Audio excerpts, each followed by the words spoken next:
Thank you guys. Welcome. Third week of my level 3 here with Aris and Em at Stampede. Hello. And today we talk kind of sort of about whips. Follows, we have our frame. And as leaders lift our hand over our head, the fingers should be relaxing. That's the main thing, okay? This needs to happen safely. Leaders, I'm letting go as my fingers kind of pass over my follow's forehead. I'm not releasing my arm and frame necessarily, but my fingers relax right about here. I'm still moving my arm and shoulder to place the hand here. There's no tension. I'm going to show from this side. So, coming in for one, release and place. Follows. What are we doing with our elbow?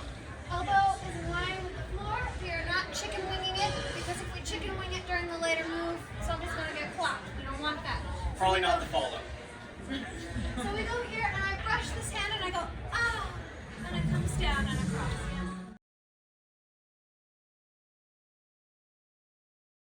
Next thing we talked about was on the floor of a whip. We are placing, not transferring weight. 1, 2, 3, and place. Leaders right, follows left. Next up, leaders bring the elbow to their side. For me to body lead on 5, this needs to come in. 5, 6, 7, and 8.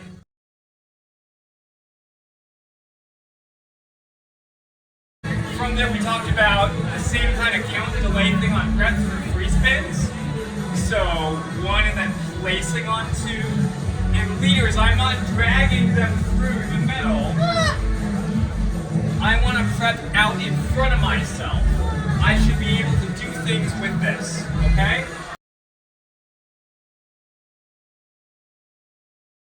So then we combined it. The free spin became the drape. We have 1, 2, 3, and placing on 4. We had our turnaround for 5, 6, 7, and 8. Then for the end, the last thing we did was incorporate those pivots.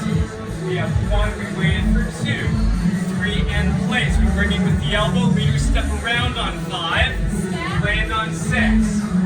Step around, land on 8. We can exit with any 6-feet move from closed. And that was it. Thank you so much, guys. Great job.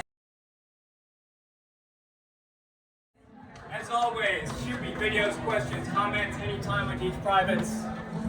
And I'll be here for questions just for a few minutes. Me too.